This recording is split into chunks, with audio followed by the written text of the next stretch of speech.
Muy bien, muchas gracias. Para mí realmente es un placer y un honor estar de nuevo en este evento, compartiendo aquí en el Colegio de Abogados, en mi caso por tercera vez, en este evento en estos eventos que organiza la doctora Vilma Sánchez del Castillo sobre el derecho del comercio electrónico.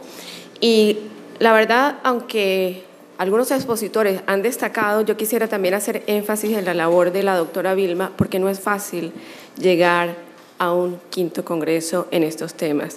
Y quiero felicitarla doblemente y me complace mucho ver un auditorio tan concurrido porque eso significa el interés en estos temas. Hablamos de el derecho actual sobre la contratación electrónica. ¿Y por qué? Porque en su primer congreso, quienes tuvieron la oportunidad de asistir a ese primer congreso hace 5 años, quienes tuvieron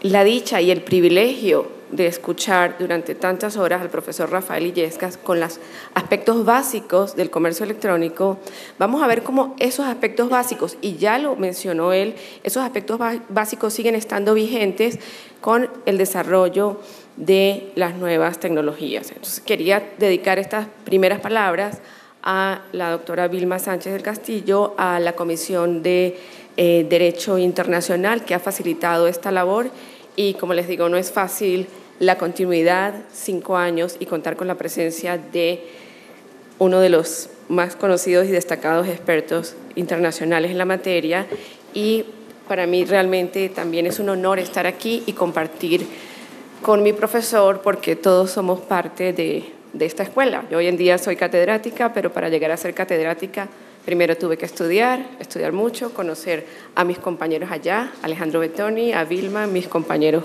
costarricenses, y cada vez que vengo a este país para mí es una experiencia nueva y una experiencia indescriptible. Bien, hablaba el doctor Rafael Illescas sobre el blockchain. Yo les voy a hablar de las aplicaciones del blockchain, las principales aplicaciones del blockchain en el ámbito de la contratación electrónica. Mi ponencia, aunque está titulada Monedas electrónicas y Smart Contracts, yo me voy a enfocar en la primera parte, en lo que es las monedas electrónicas. ¿Y por qué? Porque quienes me conocen, esto es un tema que yo he venido estudiando y desarrollando desde hace muchos años. De hecho, mi tesis doctoral, hace ya años en la Carlos III, fue sobre medios de pago electrónico. Y como dice nuestro maestro, lo primero que se hacía era emular los actuales sistemas de pago electrónico. Esto es un congreso de derecho internacional y el título me parece perfecto, el título central del congreso, porque dice la adecuación del derecho costarricense. Y aquí hablamos de normas marco. Aquí hablamos de muchos elementos que están presentes en el blockchain, como los mensajes de datos, ya lo dijo el profesor, esta firma electrónica, criptografía, muchos elementos técnicos que se pueden regular a través de una ley marco. Como les digo, mi ponencia se va a centrar sobre todo en la parte de monedas electrónicas, con motivo precisamente del auge que ha tenido el uso del Bitcoin. Pero yo les voy a hablar qué había antes del Bitcoin y por qué les voy a hablar de Europa. Precisamente porque esto es un congreso internacional y vamos a ver cómo ha legislado esto el legislador europeo y cómo ha sido el avance el progreso del derecho frente a estos nuevos hechos. En primer lugar, Europa tiene una amplia tradición en lo que se refiere a regulación en esta materia.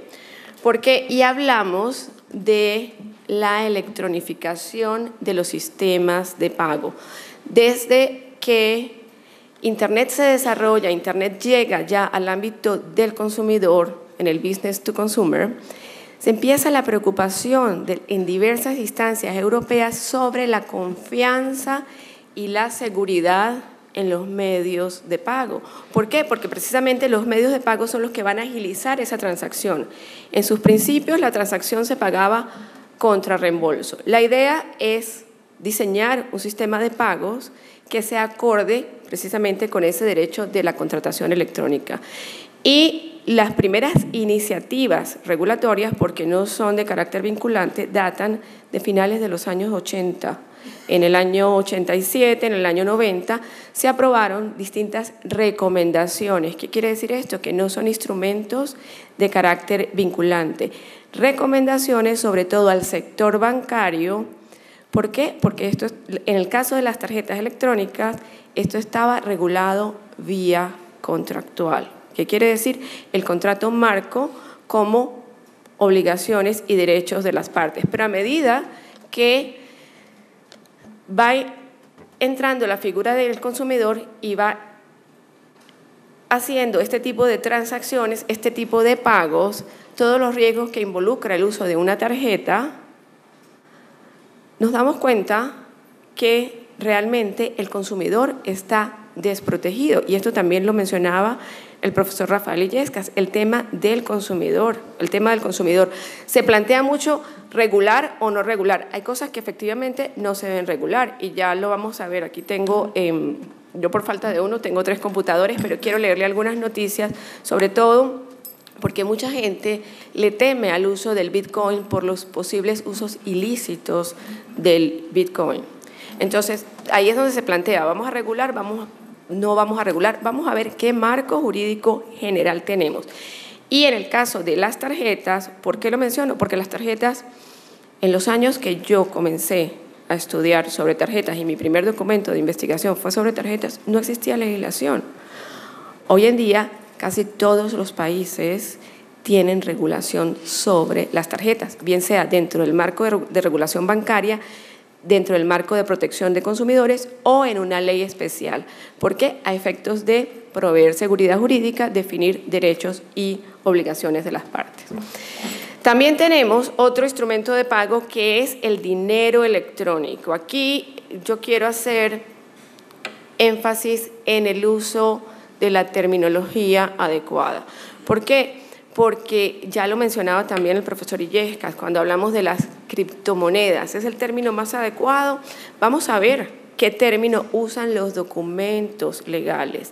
Y aquí el documento legal, la mayoría de documentos legales, bien sea de carácter vinculante o no, hablan de dos tipos de instrumentos de pago electrónico. Uno es el dinero electrónico, y este dinero electrónico es una emulación de los billetes y monedas de banco tradicionales. Es dinero respaldado por el Estado y esto está regulado. Esto está regulado, es un sustituto electrónico de billetes y monedas de banco. Vamos a ver luego cómo funciona.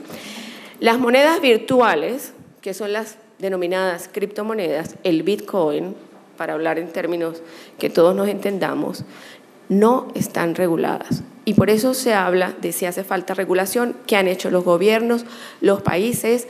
Hay un documento muy interesante que está en la Biblioteca del Congreso de los Estados Unidos, donde nos explica país por país cómo ha sido considerado el Bitcoin, porque efectivamente estamos hablando de una revolución de los sistemas de pago electrónico.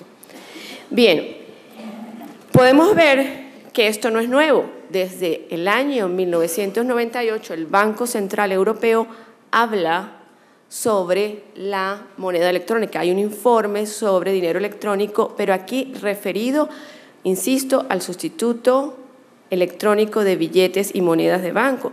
¿Y por qué esto? Porque realmente los problemas con las tarjetas de crédito en cuanto al anonimato de las transacciones. Yo quiero pagar, pero yo no quiero pagar con una tarjeta de crédito, yo no quiero que mis datos circulen en Internet y por eso se trabaja en un protocolo para un diseño similar, un diseño que cumpla las funciones similares a los billetes y monedas de banco. En el año 2012, ya luego de el desarrollo de la tecnología blockchain, en el año 2012 el Banco Central Europeo vuelve a realizar un estudio, estos son estudios, estos no son documentos vinculantes, un estudio sobre los esquemas de las monedas virtuales. En ningún momento están hablando aquí de criptomonedas. Se conocen como criptomonedas, pero los términos que utilizamos para diferenciar un tipo de dinero de otro tipo es precisamente el término moneda virtual y dinero electrónico. Y finalmente, la Autoridad Bancaria Europea. La Autoridad Bancaria Europea se encarga de monitorear todos los desarrollos tecnológicos que afectan al sector financiero. Y la Autoridad Bancaria Europea ha emitido una opinión, es una opinión, insisto, no es de carácter vinculante, sobre las monedas virtuales. ¿Por qué los nombres en inglés? Porque los documentos originales están en inglés y muchas veces las abreviaturas, cuando estamos leyendo los documentos, aparecen también en inglés. En castellano hablamos de monedas virtuales. Este documento de la Asociación Bancaria Europea es realmente importante porque vamos a ver al final que el concepto legal, ya se incluye el concepto legal de monedas virtuales y está recogido en una propuesta de directiva reciente sobre blanqueo de capitales, precisamente por las actividades ilícitas que pudieran tener lugar con respecto al uso de este tipo de monedas. Bien, yo he hablado de instrumentos no vinculantes. Como decía el profesor Rafael Illescas, en Europa, el esquema regulatorio en Europa es a través de las directivas europeas, que quiere decir que cuando la Unión Europea aprueba una directiva, esa directiva incide en la legislación de los Estados miembros. ¿Qué tenemos? Directiva sobre entidades de dinero electrónico. Esta directiva, que en su última versión es del año 2009, esta directiva fue incorporada al ordenamiento jurídico español y establece cuáles son los requisitos de funcionamiento de las entidades de dinero electrónico. Aquí estamos hablando de intermediación bancaria. La directiva sobre servicios de pago, hablamos en general servicios de pago electrónico, por ejemplo, las tarjetas, y de aquí es donde viene la regulación de carácter vinculante. Ya no es el contrato, sino que ese contrato está regulado. El contenido de ese contrato está regulado por ley, precisamente para evitar las condiciones abusivas en la contratación. La directiva sobre mercados e instrumentos financieros, ¿por qué?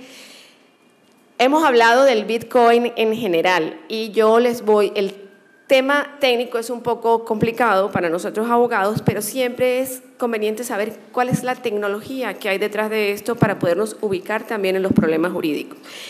¿Y qué pasa? ¿Qué es el Bitcoin? Vamos a ver un concepto desde el punto de vista técnico, pero jurídicamente, ¿qué es el Bitcoin? ¿Es dinero de curso legal? ¿Es dinero electrónico? ¿Es un instrumento financiero? Pues aquí tenemos de todo un poco y por eso se aplica también la directiva sobre mercados e instrumentos financieros. Si revisamos, y acabo de revisar en internet cuál es el valor del Bitcoin hoy en día, son $7,620, creo que fue la cifra que revisamos. Cuando el Bitcoin comenzó a utilizarse, solamente eran 2.500 Bitcoins, 2.500 Bitcoins por $1, es decir, que eran centavos de dólar lo que valía el Bitcoin. Esto es un instrumento, un valor negociable, hay el mercado del intercambio de Bitcoins. Bien, esto en Estados Unidos también existe desde los años 90, dinero electrónico. Recuerden que yo estoy hablando aquí la era previa al Bitcoin. Uno de los criptógrafos más famosos del mundo, David Chaum, creó el sistema DigiCash, que denominó eCash como sustituto de los billetes y monedas de banco, precisamente para introducir un medio de pago en Internet. ¿Qué pasa?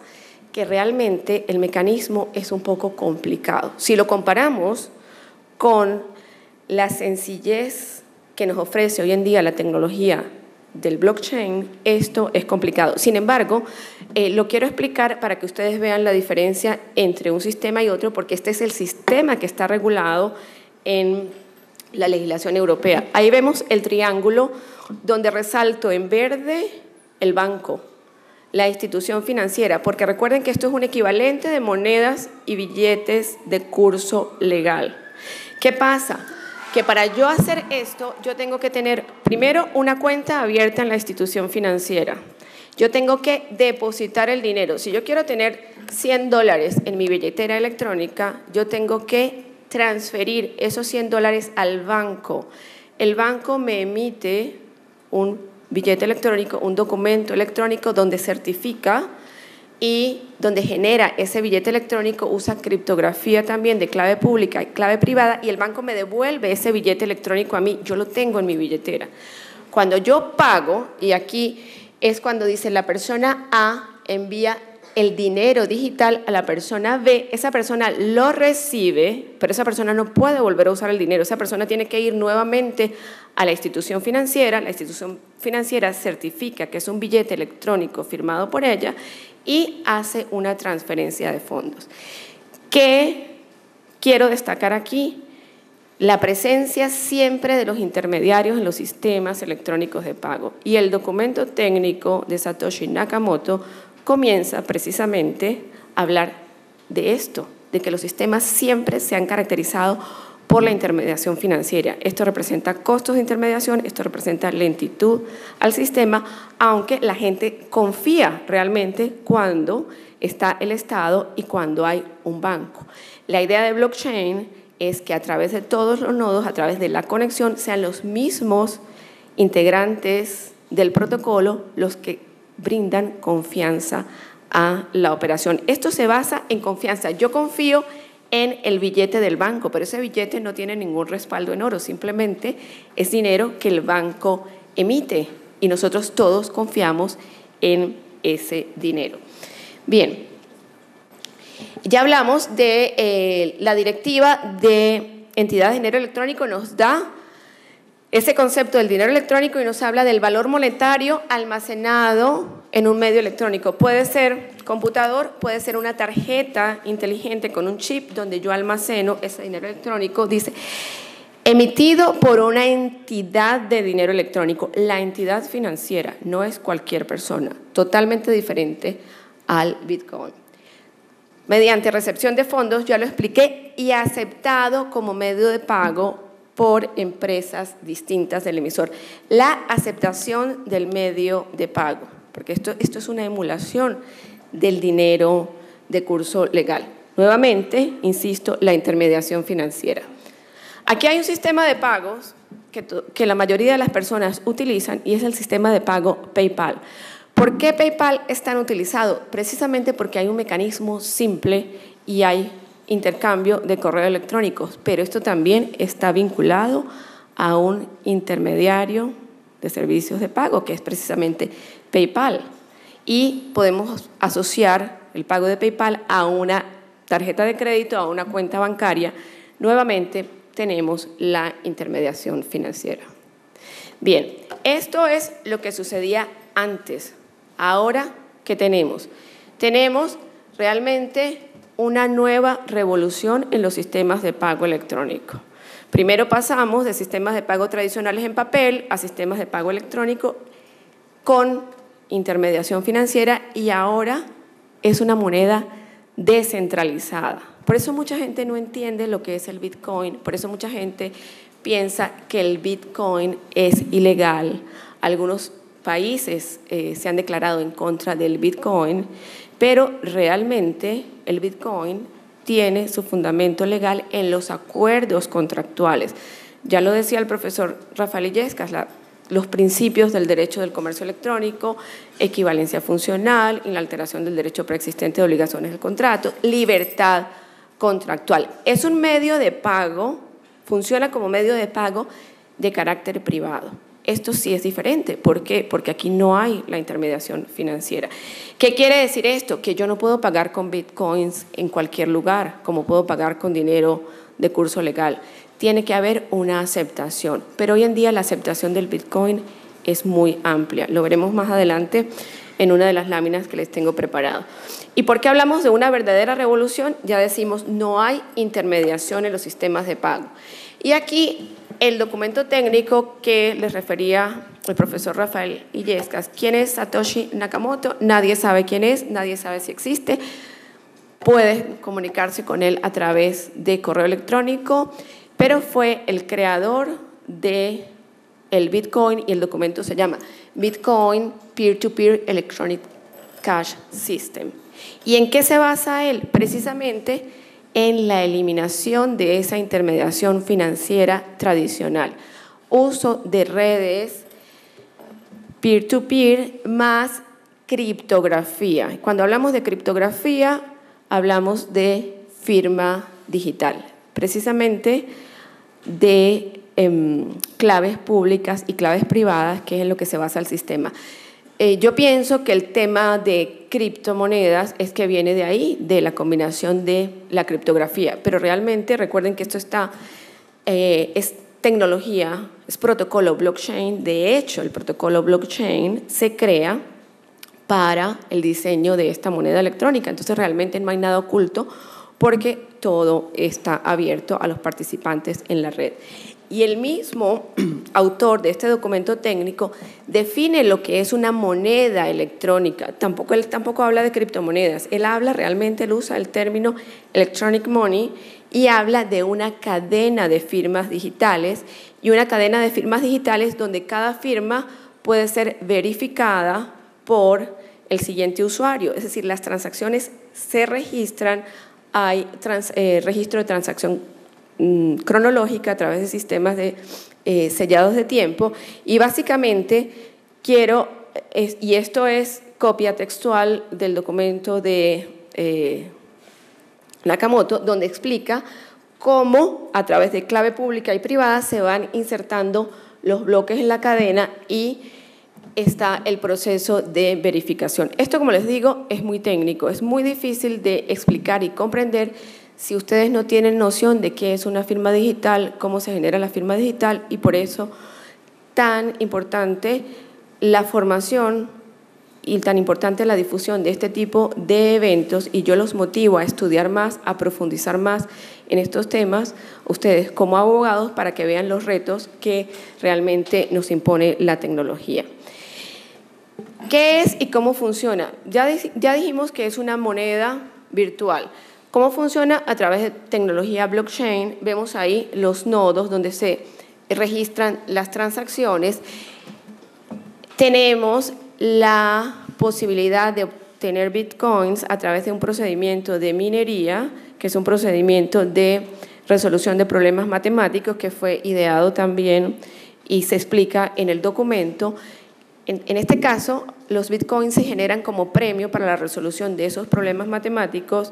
Tenemos el intercambio financiero de bitcoins, tenemos la aceptación por los comercios y tenemos los usuarios. Si yo quiero usar bitcoin, tengo que entrar a la plataforma del bitcoin, que es bitcoin.org, y aquí un poco destacar la importancia del nombre de dominio que hablaba la doctora Lastiri en la ponencia anterior. Hablamos de cómo accedemos nosotros a la plataforma a través del registro y el nombre de dominio. Luego del Bitcoin y la tecnología blockchain viene lo que es la irrupción de las criptomonedas, y por eso lo tengo entre comillas. Ya el doctor Illescas explicó por qué no es correcto el uso de criptomonedas, sin embargo viene de una traducción del inglés, y tenemos aquí en la lámina, hay muchas criptomonedas en la actualidad y estas son las principales. Bien, yo les hablaba de la Autoridad Bancaria Europea, y fíjense cómo la Autoridad Bancaria Europea hace una definición de las monedas virtuales y hablan de la representación de un valor digital emitido en forma privada. Aquí la emisión es privada. No hay vinculación con el dinero de curso legal. Esto es diferente al dinero electrónico que hablábamos previamente. Es aceptada como medio de pago de forma convencional. Y aquí hay una diferencia, vuelvo, insisto, con el tema del dinero de curso legal, pero esto sucede no solamente con el tema del Bitcoin, sino con los instrumentos, en general los instrumentos electrónicos de pago. Y ya sabemos que es intercambiada o almacenada electrónicamente. Esta definición, que contiene la opinión de 2014 de la Asociación Bancaria Europea, es la misma que está aquí en la directiva, en la propuesta directiva sobre el blanqueo de capitales, en la última versión de abril de 2018. Entonces, vemos que desde el punto de vista legal, ya vimos desde el punto de vista técnico y vemos desde el punto de vista legal. Aquí es la lámina que les hablaba previamente sobre la aceptación del Bitcoin. Algunos gobiernos han prohibido las transacciones en Bitcoin, pero ¿cómo hacen para prohibirlas cuando hay un contrato privado y cuando tenemos aquí la aceptación? Esto es un medio de pago privado. Lo que pasa es que no es equiparable al dinero de curso legal. Entonces, por eso se habla de si hay que regular o no hay que regular cuando lo tenemos autonomía de la voluntad de las partes. Bien, Bitcoin versus el dinero de curso legal. El Bitcoin es más seguro, más rápido, más económico que el dinero de curso legal. Valor del Bitcoin, la comercialidad del Bitcoin, problemas, riesgos, obviamente no todo es tan bonito, obviamente hay riesgos, pero en el dinero de curso legal también tenemos problemas de falsificación, problemas de lavado de dinero. ¿Por qué vamos a frenar la tecnología? Por la desconfianza en el medio. Aquí la red es la que da confianza. A mí en el sistema tradicional el banco me da confianza, pero no quiere decir que no sucedan hechos criminales, y es lo que tenemos que tener en cuenta, y es el aspecto cuando hablamos de regulación. Es más seguro porque si el Bitcoin o cualquier moneda virtual se genera a través de tecnología blockchain, no se puede modificar, ya no se puede modificar, ya no se puede duplicar. Bien, en cuanto a la naturaleza jurídica, ya sabemos que es dinero virtual no controlado por ningún Estado. Y estas ideas las he sacado de diversos documentos. ¿Por qué? Porque para regular primero tenemos que saber qué es. No es dinero electrónico, es un bien digital, un instrumento de cambio, es un valor negociable. El Tribunal de Justicia de la Unión Europea ha dicho que es una divisa virtual que funciona en forma análoga a los medios de pago. Y en España ya ha sido posible la constitución de sociedades anónimas con capital representado en bitcoins. ¿Qué quiere decir esto? Que el registro de sociedades también reconoce la legalidad del bitcoin. Aquí simplemente, y ya para terminar, aunque mi ponencia está enfocada sobre, ya les explicaba, sobre medios de pago y contratos electrónicos, simplemente sobre contratos electrónicos voy a hacer una breve introducción. Aquí, en la naturaleza jurídica, vemos cómo dice que el intercambio entre monedas virtuales da lugar a la obtención de renta que se califica como ganancia o pérdida patrimonial. ¿Por qué? Porque en España lo califican como un bien digital que puede dar lugar a una permuta y puede dar lugar a una ganancia o a una pérdida también. Esto es lo último que se ha hablado en materia de Bitcoin. Los organismos internacionales, Fondo Monetario Internacional, al principio era muy escéptico con el tema del Bitcoin. En la Unión Europea, un estudio muy reciente del mes pasado, concluyó ahora a finales de mayo, dice que los riesgos del Bitcoin son mínimos. Entonces, aquí se plantea la interrogante, ¿regular o no regular? ¿Y qué regular? Primero sabemos de qué se trata para después regular. Aquí el tema de consumidores también, ahí lo dice, el G20 acuerda impulsar el debate sobre la regulación internacional. ¿Por qué? Por temas de protección al consumidor, por temas también de ilícitos con el uso de monedas, en general de monedas virtuales. Bien. Ya sé que estamos un poco cortos de tiempo, simplemente plantearles el tema de los contratos inteligentes. Los contratos inteligentes, aquí hablamos también de derecho tradicional, contrato tradicional, teoría general del contrato. ¿Qué sucede? Aquí hay un acuerdo que se ejecuta automáticamente. Aquí hay un acuerdo, aquí hay un código. El código, los scripts permiten la ejecución automatizada de ese contrato y facilita el cumplimiento, facilitan los problemas de retrasos. ¿Por qué? Porque si se cumple una condición, inmediatamente se va a la otra condición. El problema es que hay que pensar muy bien qué es lo que hay que redactar y pensar las soluciones antes de programar la ejecución del contrato. Aquí un poco vemos el intercambio contractual Vemos los usos son amplios, sobre todo en el ámbito del comercio internacional. Aquí, en el sector asegurador, como la autoejecución, los procesos, la desintermediación, porque estamos hablando de tecnología blockchain aquí también, y nuevos productos también, nuevos tipos de seguro. De forma que cuando ocurre el siniestro también se puede hacer automáticamente la ejecución y el pago del contrato. Que un poco del marco general que les mencionaba.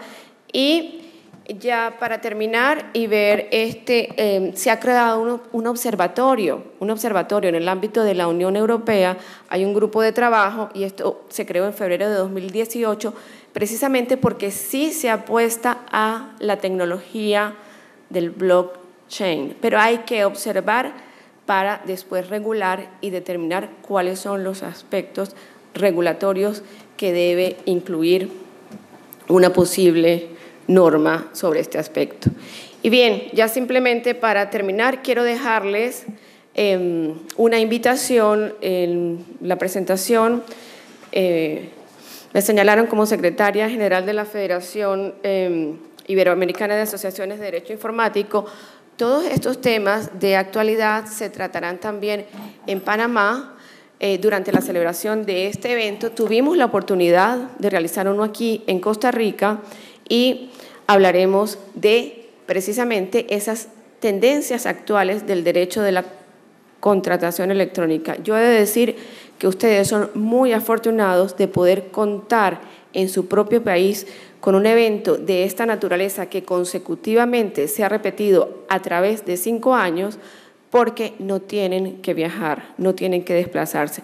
A nivel internacional hay mucho congreso, hay mucho evento. Ustedes tienen el privilegio de contar con la doctora Vilma Sánchez y con el apoyo de la Universidad Carlos III, y nosotros que viajamos encantados a Costa Rica a discutir sobre estos temas. Si tienen alguna pregunta, quedo a su disposición. Muchas gracias.